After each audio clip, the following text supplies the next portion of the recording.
Hello everyone, नमस्कार। स्वागत है आपका राजवेशी हिंदी यूट्यूब चैनल पर। फ्रेंड्स, आइए आज के इस वीडियो में हम एक कहानी के द्वारा हिंदी पढ़ने का अभ्यास करेंगे। तो आई होप कि आपको मात्रा लगाना आता होगा। तो इस कहानी में हम धारा प्रवाह हिंदी पढ़ना सीखेंगे, ठीक है। और जो भी कठिन शब्द मिलेगा मैं आपको बताऊंगा। तो यहाँ पे देखिए लिखा है अदृश्य शिकारी। तो इसका मतलब क्या है? देखिए, अदृश्य का मतलब होता है दिखाई न देना, ठीक है। दृश्य मतलब होता है दिखाई देना और अदृश्य मतलब दिखाई न देना। तो दिखाई न देने वाला शिकारी, और शिकारी उसे कहते हैं जो किसी चीज़ को मारता है यानी शिकार करता है, ठीक है। चाहे वो जानवरों का करे या पक्षियों का करे या फिर किसी भी चीज़ को करे, उसे शिकारी बोलते हैं। तो यहाँ देखिए, रमेशपुर गांव के पास एक घना जंगल था, ठीक है। रमेशपुर गांव के पास एक घना जंगल था जहाँ कोई जाने की हिम्मत नहीं करता था। जहाँ कोई जानने की हिम्मत नहीं करता था। गांव के बुजुर्ग कहते थे कि वहाँ एक अदृश्य शिकारी रहता है, ठीक है। गांव के बुजुर्ग कहते थे कि वहाँ एक अदृश्य शिकारी रहता है, यानी कि दिखाई न देने वाला शिकारी रहता था। तो यहाँ देखिए बुजुर्ग, ये इसमें गांव में इस ऊपर में ऐसे मात्रा लगा है, वो आधा र की मात्रा है, ठीक है। वो आधा र का साउंड करता है। तो इसको ग से पहले पढ़ते हैं यानी कि जू के बाद, तो इसे बुजुर्ग बुजुर्ग पढ़ते हैं। बुजुर्ग कहते थे कि वहाँ एक अदृश्य शिकारी रहता है जो रात में अकेले भटकने वालों को गायब कर देता है। कुछ लोग इसे अंधविश्वास मानते थे तो कुछ डर के मारे कभी जंगल की ओर देखते भी नहीं थे। तो कुछ लोग इसे अंधविश्वास मानते थे। अंधविश्वास का मतलब अनदेखा विश्वास, यानी कि जिसमें विश्वास नहीं करते थे, ठीक है। तो उसे अंधविश्वास मानते थे। आगे देखिए, लेकिन विक्रम को इन कहानियों पर भरोसा नहीं था। वह एक युवा खोजी पत्रकार था और रहस्यों को सुलझाने में उसकी खास दिलचस्पी थी। एक दिन वह कैमरा और टॉर्च लेकर जंगल की ओर निकल पड़ा। यहाँ पर लिखा हुआ है विक्रम, ठीक है। तो इसमें भी र की मात्रा लगा है, ये वी है, इसके बाद यहाँ पर क में से र की मात्रा क्र, इसके बाद म, ठीक है। तो इस र को पूरी तरह से उच्चारण किया जाता है। उसका मतलब है कि यहाँ पर वी लिखा हुआ है, इसके बाद आधा क और पूरा र, इसके बाद म है, ठीक है। तो इसे पढ़ेंगे विक्रम। और यहाँ पर देखिए एक शब्द है टॉर्च, तो इसमें ट में लगा है, तो इस टा में लगा है इस तरह की मात्रा, तो इसे टॉ पढ़ेंगे, ठीक, यानी कि लगभग ओ के जैसे साउंड करेंगे। तो इसे टॉ टॉ पढ़ेंगे, ठीक है। टॉ, इसके बाद आधा र और च, टॉर्च, तो इसे टॉर्च पढ़ेंगे।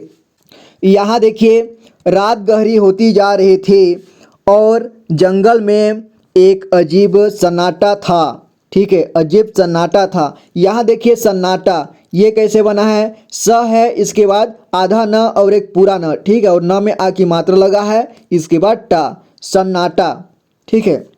आप सन्नाटा ऐसे भी लिख सकते हैं जैसे स, इसके बाद आधा न, इसके बाद पूरा न और आ की मात्रा और टा, ठीक है। सन्नाटा ऐसे।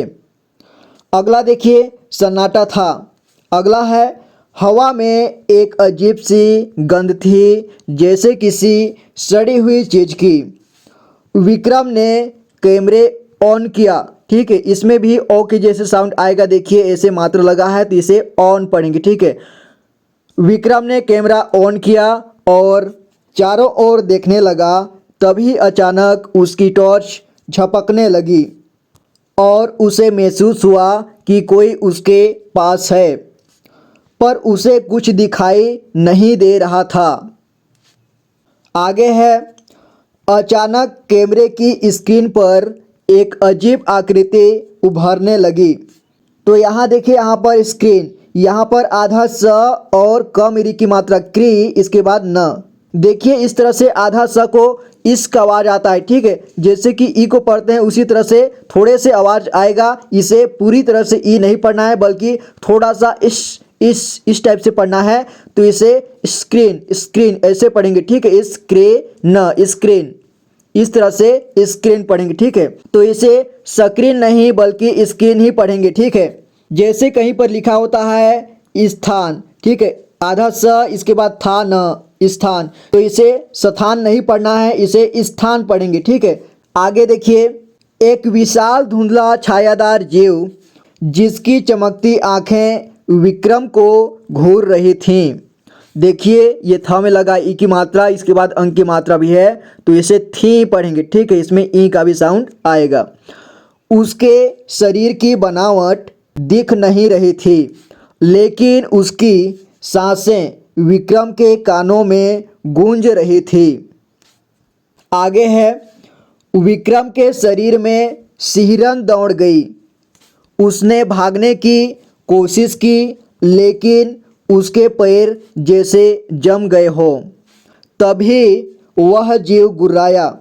तो यहाँ पर गुर्राया, यहाँ भी देखिए ग में उ की मात्रा गु, इसके बाद यहाँ पर ऊपर में र की मात्रा लगा है, तो रा से पहले पढ़ेंगे उस र को, ठीक है। गुर्राया, इसे गुर्राया पढ़ेंगे। गुर्राया और चारों ओर पेड़ों की टहनियाँ हिलने लगी। विक्रम ने किसी तरह हिम्मत जुटाई और अपनी जेब से गांव के मंदिर का ताबीज निकालकर जोर से मंत्र पढ़ा। तो यहाँ देखिए हिम्मत, यहाँ पर हिम्मत लिखा हुआ है, यानी कि ये ही है, इसके बाद आधा म और एक पूरा म, इसके बाद त, ठीक है। तो इसे पढ़ेंगे हिम्मत, इसे एक ही बार में हिम्मत पढ़ेंगे, इसे हिम्मत नहीं पढ़ेंगे, ठीक है। अगला देखिए, एक भयंकर चीख गूंजी और वह अदृश्य शिकारी धुएं में बदलकर गायब हो गया। विक्रम गिरते पड़ते गांव वापस पहुंचा और कैमरे की रिकॉर्डिंग चेक की, ठीक है। तो यहाँ देखे रिकॉर्डिंग, तो यहाँ भी वैसे ही मात्रा लगा है, ठीक है। री है, इसके बाद का में लगा है ऐसे ओ की मात्रा, इसके बाद यहाँ पर ड है, ड मी की मात्रा डी, और र की मात्रा भी ऊपर में ऐसे लगा है, और यहाँ पर अंक की मात्रा भी एक बिंदी लगाई गई है, ठीक है। इसके बाद ग, तो इसे रिकॉर्डिंग पढ़ेंगे, ठीक है। रिकॉर्डिंग चेक की, लेकिन उसमें कुछ नहीं था। आगे है, गांव वालों ने उसकी बात सुनी और मंदिर के पुजारी ने कहा वो शिकारी आत्मा थी जिसे किसी पुराने श्राप ने बांध रखा था। तुमने उसे रोक दिया, लेकिन हो सकता है वह फिर लौट आए। उस दिन के बाद कोई भी जंगल में नहीं गया और विक्रम ने भी कसम खा ली कि कुछ रहस्यों को रहस्य ही रहने देना चाहिए। उसने अपने कैमरे की रिकॉर्डिंग बार बार चेक की, लेकिन उसमें कुछ भी साफ नहीं दिख रहा था। गांव वालों ने मंदिर में हवन कराया और पुजारी ने जंगल के पास एक विशेष यज्ञ करवा दिया ताकि वह आत्मा फिर से न लौटे। कुछ महीनों तक सब कुछ सामान्य रहा, लेकिन एक रात फिर से जंगल से अजीब आवाज़ें आने लगी।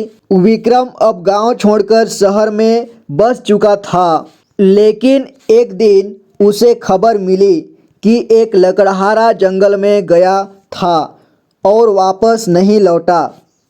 विक्रम के मन में डर और जिज्ञासा दोनों उमड़ने लगी, ठीक है। विक्रम के मन में डर और जिज्ञासा दोनों उमड़ने लगी। जिज्ञासा मतलब होता है इच्छा, किसी चीज़ को जानने का इच्छा। आगे है, लेकिन इस बार उसने फैसला किया कि वह वापस नहीं जाएगा। वह जान गया था कि हर रहस्य को उजागर करना जरूरी नहीं होता, क्योंकि कुछ चीज़ें इंसानी समझ से परे होती हैं। परे होती हैं का मतलब कि इंसानी सोच से बाहर होती हैं, इंसानी सोच से ऊपर होती हैं, ठीक है। गांव वालों ने जंगल के चारों ओर एक दीवार बना दी और उसे शापित वन घोषित कर दिया।